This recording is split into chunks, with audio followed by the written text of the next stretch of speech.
And now 99% Invisible presents our new limited series, According to Need. Here's your host, Katie Mingle. I live in the north part of Oakland, near the border of Berkeley and Emeryville. Like other gentrifying places, this one was recently given a cutesy name by real estate agents hoping to attract new people to the area. NOBE, for North Oakland, Berkeley, Emeryville. I'm not sure the name is stuck, but the new people certainly have. They've moved into the 1920s bungalows and craftsmen's, painting and landscaping and refurbishing the neighborhood. My girlfriend and I moved to this neighborhood last year, and we were thrilled to find our apartment because it was 2 bedrooms with a nice big kitchen and a washer and dryer in the unit, my first ever. All this and the rent was still under $3,000 a month, which for the area was actually extremely reasonable. I know, insane, but true. As we settled into the new place and started meeting neighbors, it didn't take long before we realized that some of them were homeless. There was a guy sleeping in an old Lexus right in front of our house, and another guy who seemed to be living in the cabin of a boat, parked on the side of the road, just across the street from us. I was already working on this series about homelessness, so of course I went to go say hi to the boat guy. Knock, knock. Yeah. Hey. Hey, how's it going? I'm your neighbor. Oh, how you doing? Good, how are you? I just took a bath, so right now I'm trying to get to work. I'm squinting up at my boat-dwelling neighbor, whose name is Michael. The vessel he lives on is a 15-foot speedboat with a little sleeping cabin, and is named Grubba Dupa, or something like that. Grubba Dubba. Grubba Dupa is what Grubba it says. Duba, yeah. Quick but important interjection here. I found out later that Grubba Dupa means fat ass in Polish. Who named it that?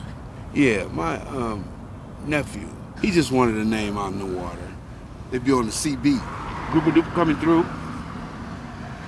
Grubba Dupa coming through.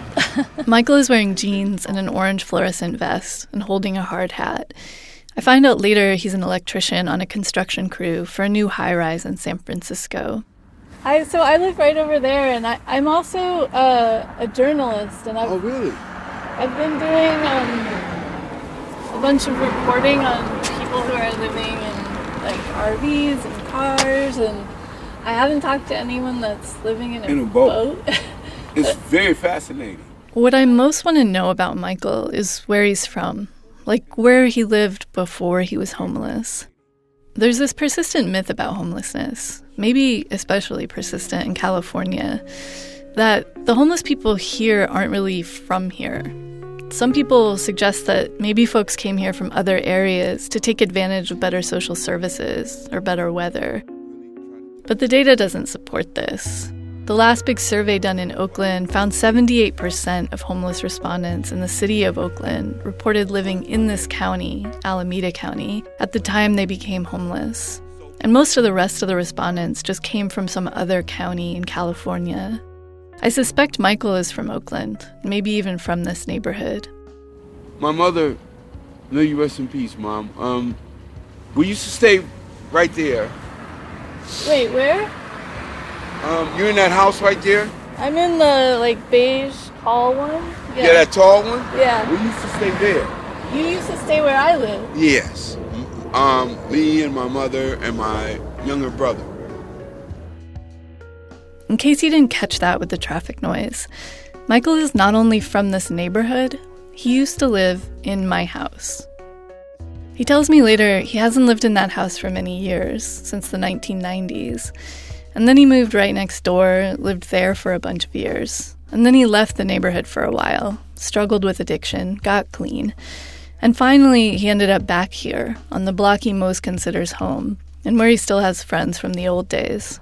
A lot of us, me and Tofree, the one that sleeps in the Lexus. Yeah. His dad used to stay in 1, 2, 3, 4, about 5 houses down. They had a trucking company called Tofree Trucking. Nice trucks. Oh my God. Of course, it makes perfect sense that most of Oakland's homeless population would be from Oakland, if you have even the most cursory awareness of what's happened to the housing market here in the last decade. Let's take the building I live in, where Michael used to live, as an example. It's a 2,200 square foot duplex in North Oakland. In 2009, the assessment records showed it was worth $105,000.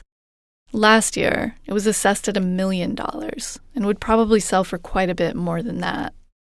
In the last 5 years especially, thousands of people like me have moved to the Bay Area for jobs, and the cost of rent in places like Oakland and Berkeley has skyrocketed. Low-income African-American residents in the area have been the hardest hit by all of this. As new people have arrived, thousands of Black people have moved away, and thousands have become homeless. My own neighborhood reflects this. Michael and I reflect this. But far beyond my block, you can see the effects of these economic and demographic shifts. Almost as if a tidal wave of wealth has washed the poor people of the Bay Area out of their houses and into the streets.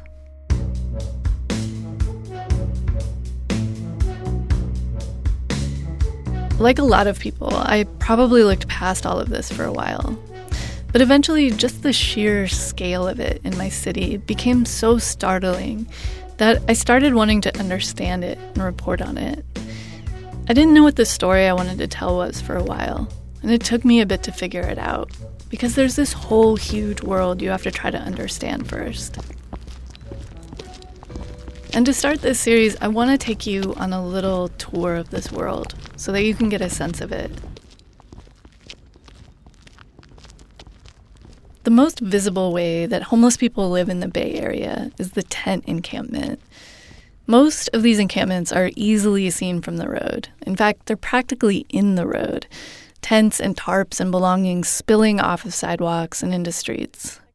But the encampment where Elizabeth Easton lives, in a tiny little house made out of plywood and 2x4s, it was sort of hidden away down a dirt path next to some railroad tracks.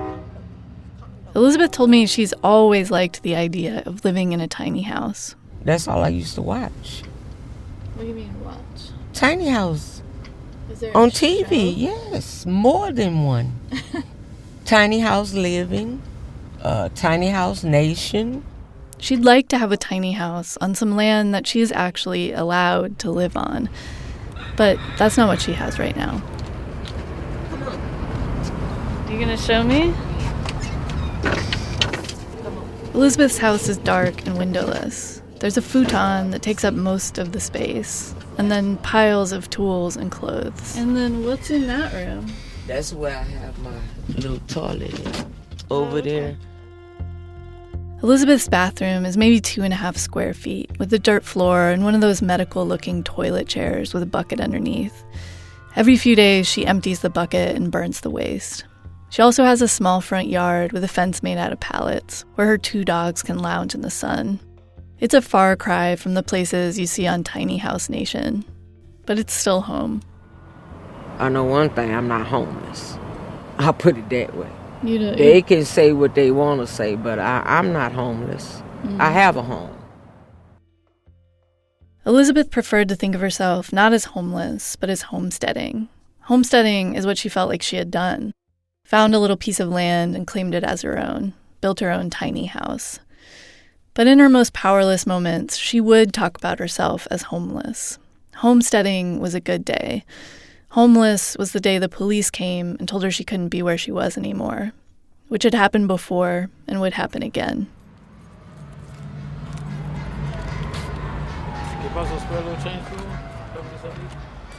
Of course, not everyone lives in an encampment. There are lots of people living in more hidden ways.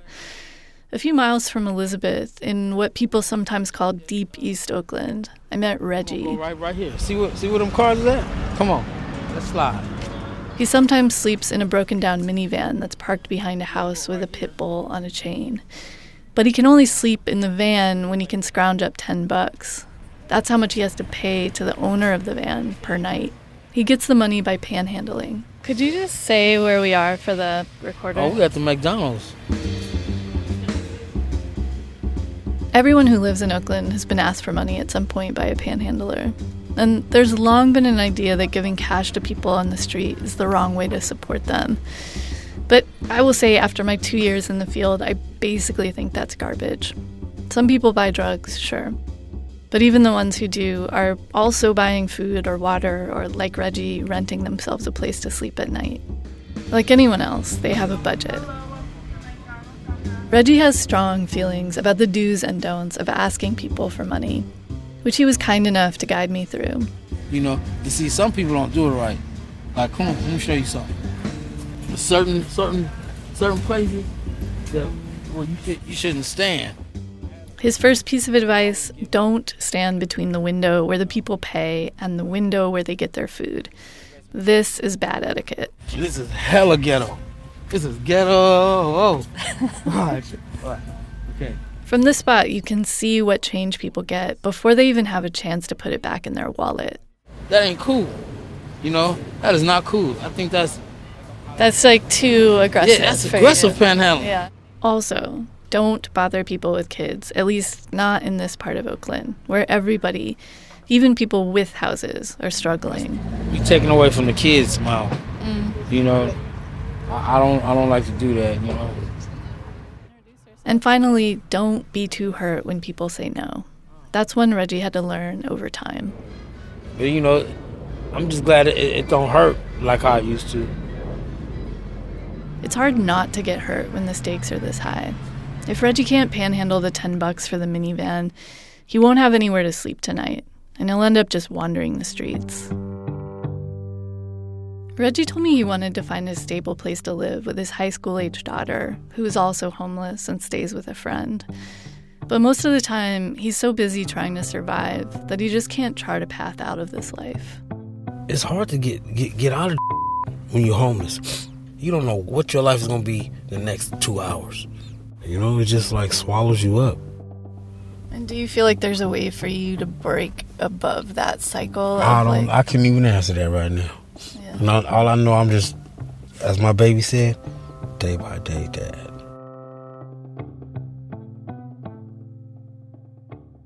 Day by day was how everyone I met outside lived. It's hard to make plans for the future and carry through with them while homeless. There's always some new crisis to deal with. Maybe your phone gets stolen, or you lose your ID, or you have to pick up all your things and move as fast as you can because someone doesn't want you where you are.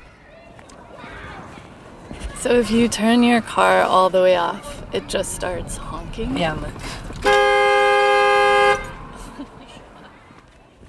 Talia Garcia and her husband and 6 kids often end up sleeping in the car when they can't find a friend or relative to crash with. Today, she's parked in front of her kids' elementary school in her beat-up old Ford Explorer. And her crisis right now is that when she turns her car off, it lets out an unending honk, which is mortifying. There's always something happening to me. Yeah. I'm just like, okay. I don't even know what to think anymore. Talia had just had a little bit of good news, though. She found a woman who was willing to rent a room to her and her husband and their kids. It was just one room for all 8 of them, and it was only for a few months. Still, it was something. She wasn't sure what she would do after the 3 months was over, but she couldn't think too much about it at the moment, because now there was a new crisis. Her car battery was dead.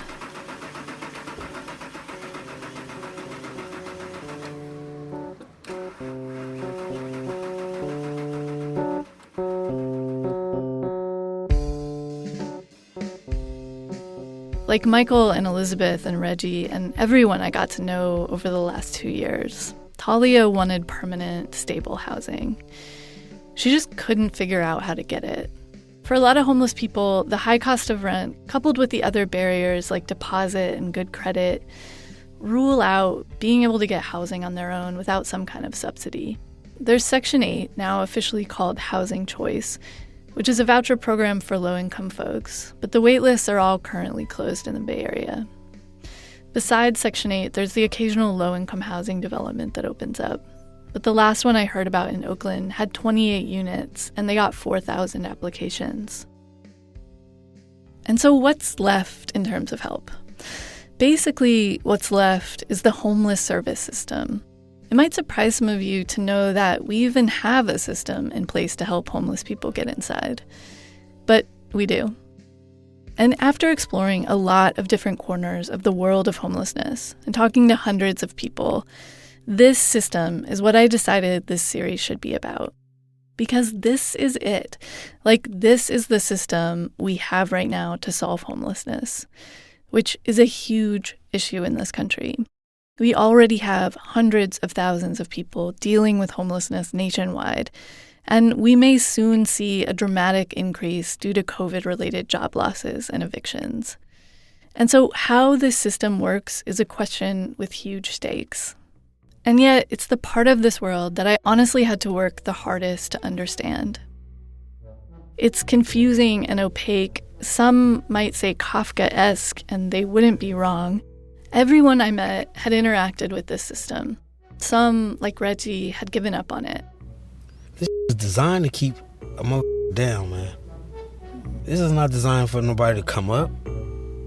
These programs is not designed to really come up. Other people, like Talia, were still waiting to get something from it. What does it take to be priority for them? I don't understand it. Talia isn't alone. A lot of people don't understand what it takes to be a priority in this system. But I can finally say that I do. It's a system that prioritizes resources according to need. But how do you decide whether one person needs housing more than another? And who actually gets help when there are so many people who need it? That's what we're going to explore over the next few weeks. Stay tuned.